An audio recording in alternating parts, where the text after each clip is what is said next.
I was reading this story from Mark's Gospel, and I thought it was interesting because it reminded me of a moment that happened to me when I was in high school. A friend and I were talking one afternoon, and we had both grown up in the United States, but through a lot of different reasons, we ended up in high school in Zurich, Switzerland. And we had both just gotten back from spring break. And for her spring break, she'd gone to Cairo in Egypt. Now, my friend and I came from smaller towns in the US. I had grown up as an Episcopalian, and she had grown up as a Roman Catholic. And she was in Cairo when the call for prayer went out. And she was stunned because she'd never experienced this. And she's looking around at the people, and they all dropped to her knees. And she just stood there looking around because she didn't know what to do. And the friend that she was with in Cairo grabbed her arm and literally yanked her to the ground. And my friend was stunned. She said, I didn't know why she was being so rude to me. And prayer lasted a bit, and then they got up again. And my friend turned to her friend and said, why did you do that? And she said, you're disrupting their practice when you stand. And if you stay up there too long, they'll start throwing stones at you to make you remember. And I was reminded of this story when I was reading today's gospel, because the disciples and Jesus are in Caesarea. And this town was a place where many different groups came who practiced different faiths. And I'm sure that these disciples of Jesus who came from a small town must have been like my friend, that they're looking at all that's going on around them and being puzzled and confused because this would be different than anything they had been used to. And Jesus uses this moment to say, who do you think I am? I imagine they were stunned into silence for a while. And finally, Peter says, I think you're the Messiah. Peter gets it. He knows who Jesus is. But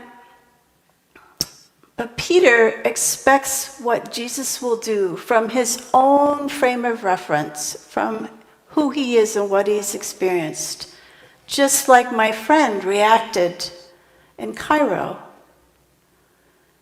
Peter thought that Jesus would come with a great army riding on a white horse and would change everything and would drive out the Romans and that life would be different.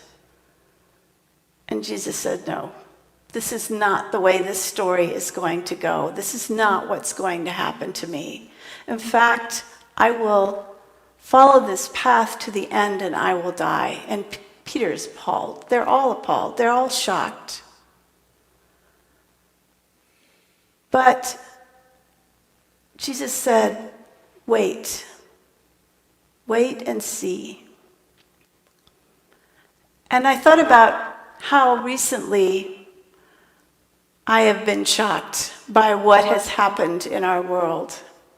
How a virus in China could have ended up so profoundly affecting my life and changing our world.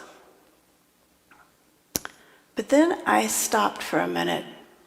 Honestly, I think it was God who stopped me and said, think about this. It wasn't a virus. It was hunger in China that changed the world. And I thought, I'm like those disciples. I want to see what's right in front of me. I don't want to look at the big picture, the picture that God holds in God's hands, the picture of how we are all profoundly affected by the well-being of other people. So I thought, for Lent this year, part of my practice will be to notice how things are connected in ways that I never could have expected. To notice how my actions reverberate and cause reactions far beyond what I expect. You know how it is if you have a bad day at work or you're done with school, you just don't want to watch that computer monitor again, so you don't. And it seems like a really simple choice, and that can't have too many consequences. But you discover later that the consequences are much bigger than you expected. I don't know how many of you saw this, but there was a little girl, I think she was 7, on TV, and she figured out how to sign out of her virtual school each day. She fooled her parents to the point that they were calling the school district every day for 2 weeks before somebody figured out that it really was this child who was pulling this off. And she was on TV and somebody said, well, what would you tell everybody? And she said, don't do it. The results are way bigger than anything you can imagine. I want to look at my life and see what my actions cause out here